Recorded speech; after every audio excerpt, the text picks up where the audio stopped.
আমি তো কখনোই শিল্পী সমিতিতে যাবই না, প্রশ্নই ওঠে না। আমার মৃত্যু তাক কখনোই না। আমার জন্য ভালো হয়েছে যে আমার পর্যায়ে তো লোক নাই। আমি কিন্তু মাঝে মাঝে যেতাম, আমি খুব অস্বস্তি বোধ করতাম। ষড়যন্ত্র হয়েছে, এখানে মনে করেন যে পয়সা দেওয়া নেওয়া হয়েছে, এখানে বলা হয়েছে যে না ওনাকে ভোট দিবেন না, ওনাকে ভোট দেন, এটা হয়েছে। ওদের যাদের দরকার, ওরা যারা আপনার সমিতি যখন আপনার মানে শুরু হবে, যে প্যানেল যারা জিতেছে, ওদের যাদের দরকার তাদেরকে নিয়েছে তারা, তাই না? আর যদি মনে করি কি জানেন ভালো হয়েছে আমার জন্য, কারণ আমার পর্যায়ে তো লোক নাই এখানে, কোথায় যেয়ে বসবো আমি বলেন?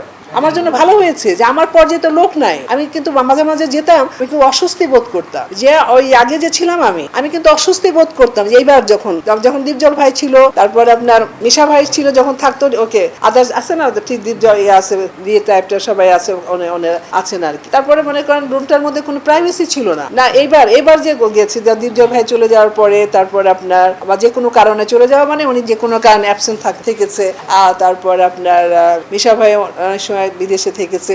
আমি দেখেছি যেন এখানে কোনো প্রাইভেসি নাই, আমি খুব অস্বস্তি ফিল করতাম। আসলে আমি একবার বলতাম যে না আমি এখানে বসবো না, আমি চলে যাই, এরকম হয়েছে দু একবার। কিন্তু আপনার দুই একজন আমাদের শিল্পীরা একটু বেফাস কথা বলেছে, আমি বলেছি যে এই ধরনের কথা বলাটা উচিত না।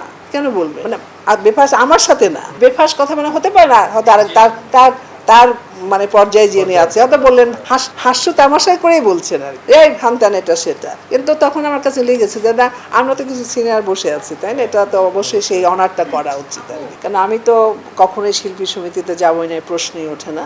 আমার মৃত্যু তাক কখনোই না। এটা আপনারা যাচাই বাছাই করবেন, কে আপনার নিরাপদে আছে কি না আছে, এটা আপনারা যাচাই বাছাই করবেন। আমি ওই বিশ্বাসে গেছি। আরেকটা বলি যে আগে যে তিনবার আমি গিয়েছি, যাব না, কিন্তু আমাকে কিন্তু পাশ করিয়েছে। প্রথম জায়েদ খানের সময়, তার পরবর্তীতেও কিন্তু জায়েদ খান, তার পরবর্তী আসলো দীপজল ভাই, মিশা সওদাগর তো ছিলই, হ্যাঁ, কিন্তু আমাকে পাশ করিয়েছে। আমার সেই সম্মানটা কিন্তু দিয়েছে, তারা রেখেছে। কিন্তু এইবার কিন্তু মনে করেন ওরা কিন্তু প্ল্যানিং করেছে, এভাবে প্ল্যানিং করেছে যে না উনি তো অত আসে না, উনি মাঠ পর্যায়ে কাজ করে না, আমাদের মানে কোনো কাজে আসবে না।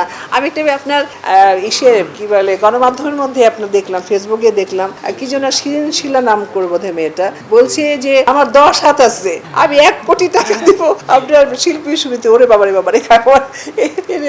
10 কোটি টাকা দিবে শিল্পী সমিতি, তাতে নিশ্চয়ই তার অনেক টাকা আছে, তাই না? নিশ্চয়ই সে অনেক বড় বিজনেস লেডি আর কি, আমার মনে হয় আর কি। তো ওইটা না, আমি কোনো রকম বড় সড়ো বিজনেস চেঞ্জ করি না।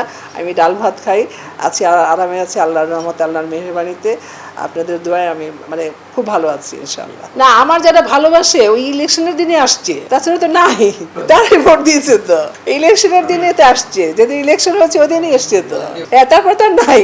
কোথায় আছে বলেন তো দেখি, আছে?